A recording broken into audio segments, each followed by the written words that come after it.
Good evening, friends of the creaking door. This is your host inviting you into the inner sanctum. Come in, come on in.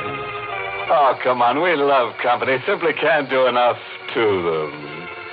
We've got lots of games custom designed for our guests. They'll simply slay you. The favorite's called a tisket, a casket. But the game we play best is called revival. Oh, it's wonderful. You pass out and we try to revive you. If we don't, you don't.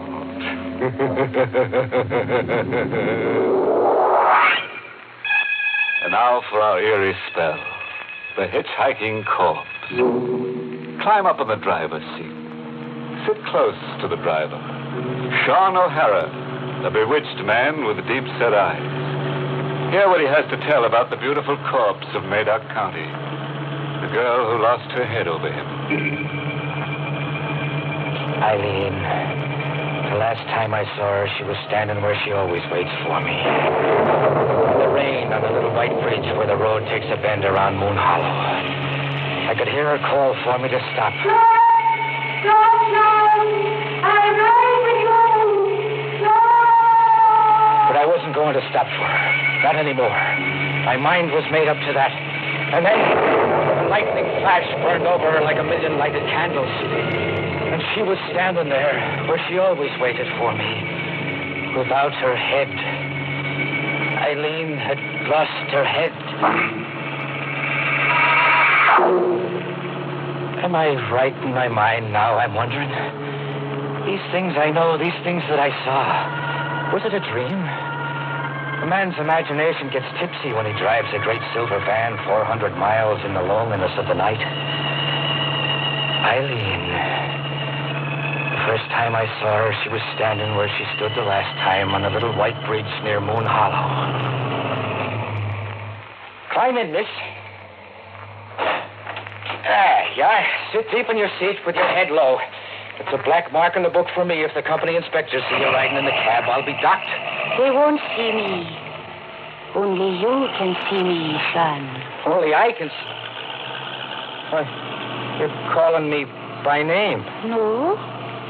I'm making up a name for you. But it is my name, Sean O'Hara. It's an uncanny bit of making up you just did, Miss... Try, Sean. If you try, you too can do an uncanny bit of making up. With your hair like it is, and your face, just one name suits.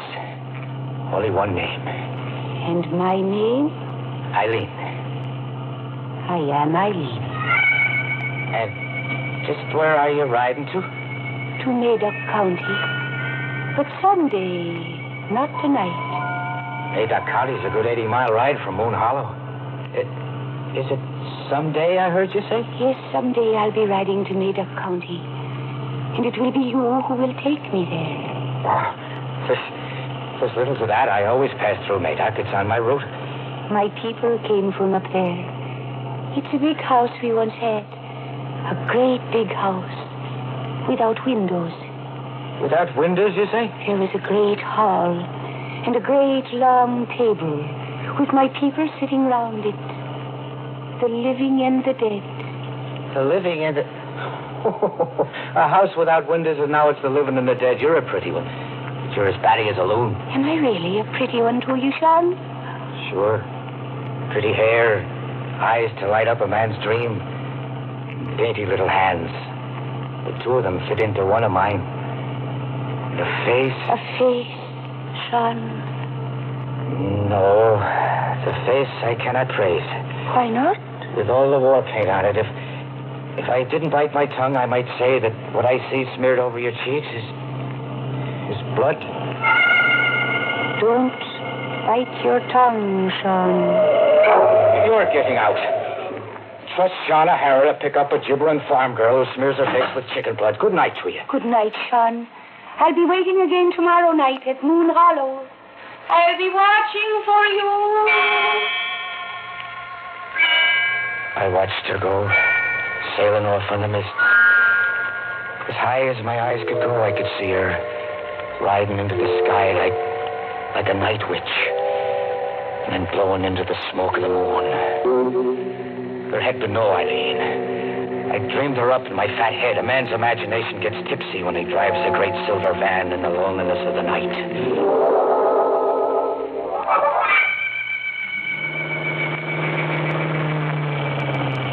Way up, I pulled into the yard behind old Morgan's diner to sleep the night from 2 to 6, curled up in my cab like I always did.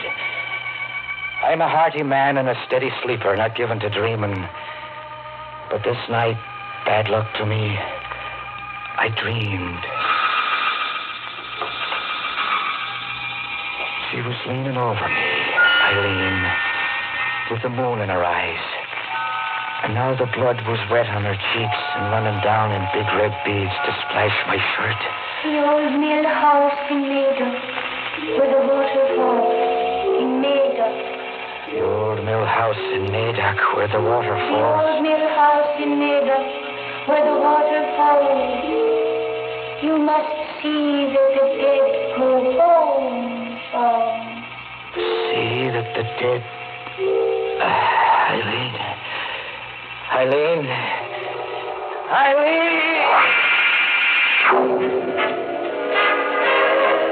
But there was no Eileen. I'd been dreaming. Dreaming, but the radio was playing loud enough to wake the dead. The dreaming man doesn't turn on the radio. Eileen! You always wake up like a roaring lion, O'Hara. What? It's me, Morgan. I guess you've had all the music you need to wake you up. It was you who turned my radio on? Me it was. Were you thinking the radio turned itself on? I had a dream about a girl. A nightmare's more like what you had. From the looks of you were thrashing about in that seat and beating yourself on the face with your fists. Beating myself? Why is that? Oh, the blood all over your shirt. Blood? Stop looking bewitched, O'Hara, and look in your truck mirror to your nose. You gave yourself a nosebleed in your sleep, and that, my boy, was no dream.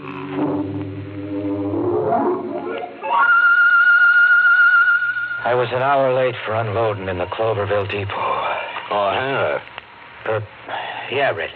come over to the van a minute, where the loaders can't get an airful. Oh, you're acting funny. We got everything off the inventory calls for, but there are 3 other items.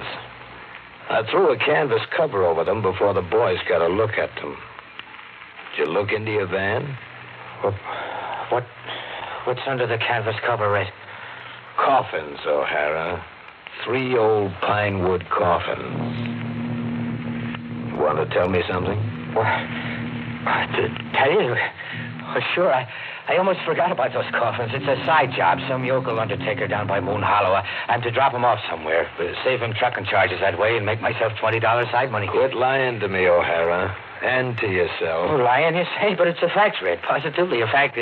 And I'm giving you half of the $20 for covering me. Wasn't one to pass up $20 for trucking 3 empty coffins. The coffins aren't empty, O'Hara. And you never took a job from any local undertaker either. You seem to know a lot about something. I know Route 266. I was born and raised here. What is there to know? For one thing, the red-headed witch of Moon Hollow, maybe. You might be trucking the dead for her. Eileen? Or any name you give her. She was Katie to a trucker named Conway who had your run once. To hear Conway tell it, Katie, or Eileen, was always trying to get him to take her dead out of Moon Hollow to somewhere else. To Maida Carley, to the old mill house. Or somewhere. Anyhow, that's how the story usually goes. But what she's really out to do is drive you crazy. How do you know there is such a girl? Those pine boxes in there. I saw them on Conway's truck once, like they're on yours now. Conway dumped them right back in Moon Hollow. Take my advice. From now on, pass the redhead up. Jam your accelerator to the floorboard and go past her at 80. I don't know what I'll do.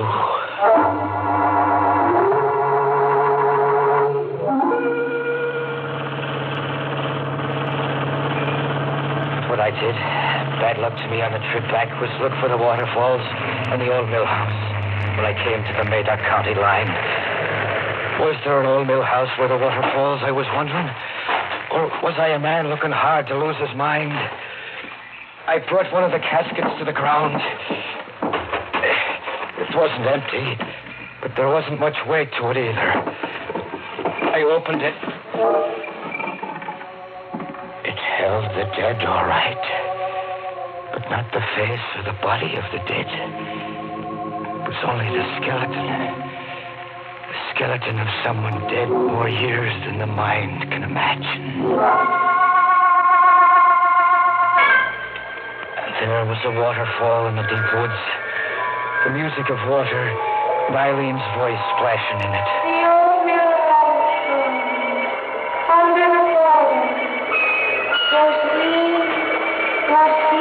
And there was an old mill house down below the rocks, a stone house without windows like Eileen had said. I pulled an old rusted bolt and opened the door to one great room and a table that went from wall to wall. It was old. The flying dust could blind a man, so he'd only see what his tipsy imagination would want him to see. I saw Eileen. Eileen standing before me with her arms out. Like a thin shadow my eyes could see through to the wall.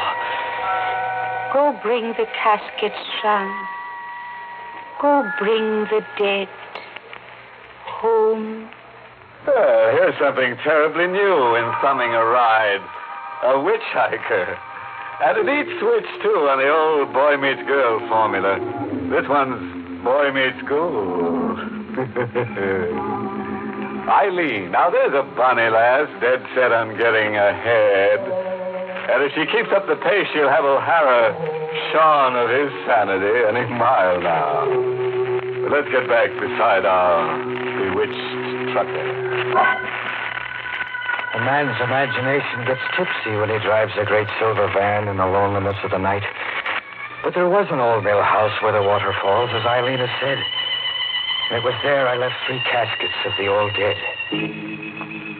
Passing Moon Hollow on the way back, I stopped in at Morgan's Diner for some Mormon coffee. It was just old Morgan putting his profits into the screaming jukebox. O'Hara, it's you. Nobody else. I've been waiting all night for you to come. I stopped for a time in Madoc. Well, agitated the way you look. Have I slipped out owing you for a meal? No. I don't understand the looks of you. The shoebox. It's for you see?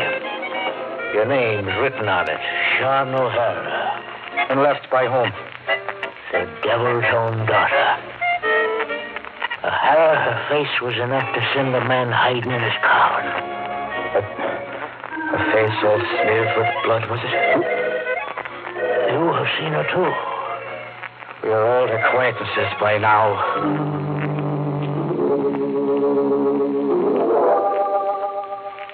When I left Morgan's prying eyes, I opened the shoebox. It held a small white envelope, an old rusted tin can. I opened the envelope. 2 tickets there were to a costume party in the Moon Hollow firehouse for the next night. And the tin can full of money. A showering of Indian pennies and buffalo nickels, coins with the grit and tarnish of years on them, like some miser had saved them in a secret nook of the kitchen. Oh, it was too much for a tired working man to puzzle out. My poor head would have none of it. I had a load to haul back that night. It was time enough for puzzles another night. She'd be standing on the little white bridge where the road takes a bend, and then I would put my questions to her.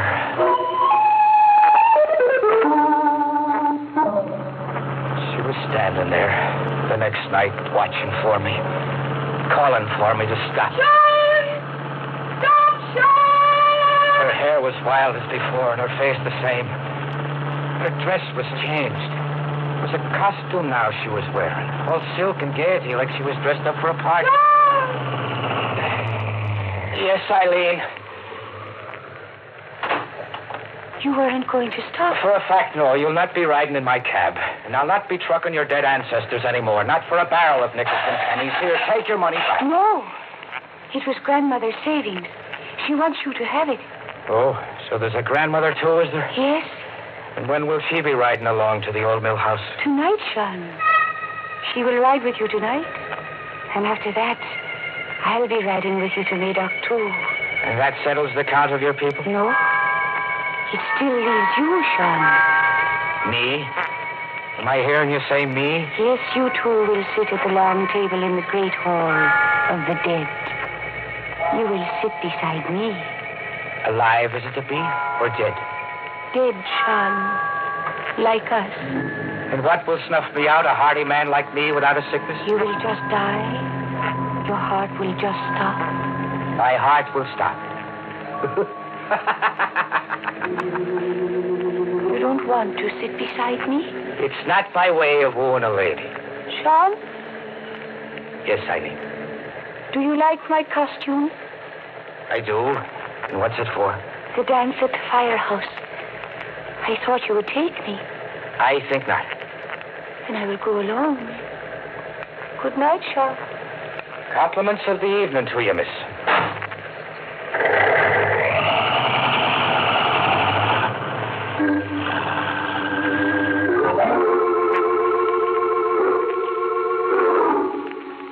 But instead of sleeping in old Morgan's yard, there I was just before the midnight hour, in the costume of a trucker with a tottering mind, and looking for Eileen in the firehouse. I found her in her silken gaiety where the Japanese lanterns were dimmest, wearing a mask like the others were, but not dancing like the others. Eileen, Sean, you're not surprised I came? I knew you'd come. You're not dancing? The music is stopped. It's unmasking time. Midnight's not a minute away. The caller's announced. Attention! Attention, everybody! It's midnight! Everybody, unmask! You're not unmasking, Eileen. You unmask me, Sean O'Hara. All right, I'll speak again. Say my name again. Sean O'Hara. Your voice. It's not the voice of Eileen. I am not Eileen. Put your hand to my mask, Sean. You're an old lady. I am old, and the life you see is the last I have to show. Look at me for the last time, O'Hara. I am Eileen's grandmother. But Eileen, she was here. Her hand was in mine. Dressed in the costume with the silken gaiety you're now wearing. Eileen slipped away to leave me with you. You have business with me now, Sean. Business, you say?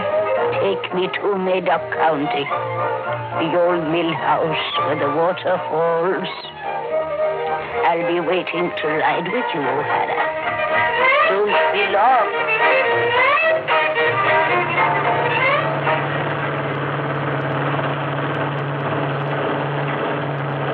I drove the lonely night to the Madoc County line with my freight of storage eggs and canned goods, and the dead in a pine box.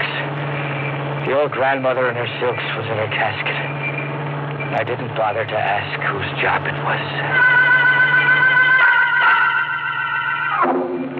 I put the questions to Eileen the next time she waited for me where the road takes a bend around Moon Hollow.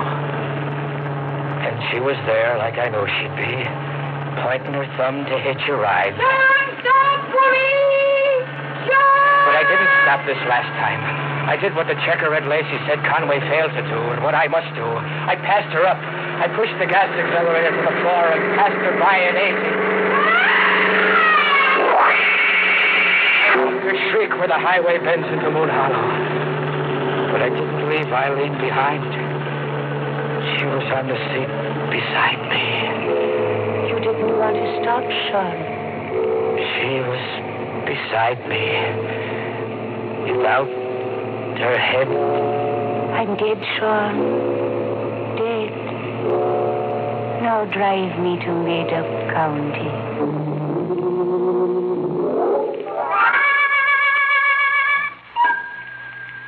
The imagination gets tipsy. The sheriff of Meda County is one to know it. And the doctor beside him looking at me with eyes of pity is one to know it, too. I hear them talking to me, but the words go sailing into the smoke of the moon. I listen, but I do not understand. You ran over her on the bridge down in Moon Hollow last night. A 20-ton truck, O'Hara. Her head was severed. I'll tell you all you need to know about Eileen Grant, her grandmother, and her people. They were run out of the old mill out of Madoc County about 30 years ago. Native superstition did that. The family was thought to have, well, call it evil powers. Where'd you take Eileen to, O'Hara? Huh?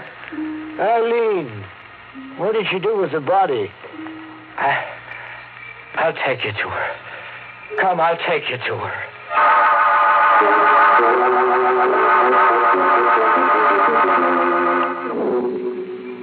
I took them, the sheriff and the doctor, to the old mill house where the water falls. Here, Sheriff, is Eileen and her people sitting around the table in the great hall of the dead. O'Hara, to do this, to set them around the table like that, you couldn't be in your right mind, man. No, I couldn't be. And I'm the one to admit that. I'm not in my right mind to sit here beside Eileen now. What can there ever be between a man and a girl? Sitting and rotting in an old mill with their ancestors looking on. O'Hara. Say, Doc, take a look at him. O'Hara's dead. Dead? To sit down and die just like that? Just like that, Sheriff. O'Hara's heart just stopped. As if he willed it to stop.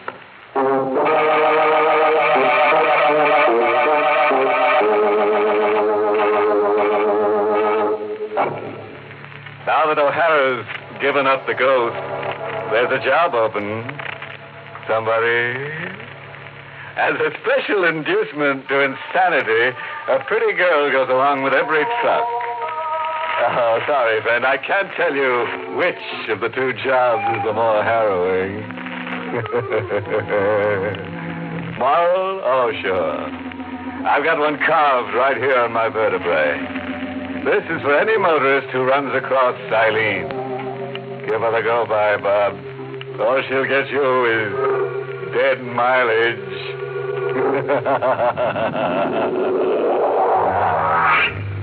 Pleasant dreams.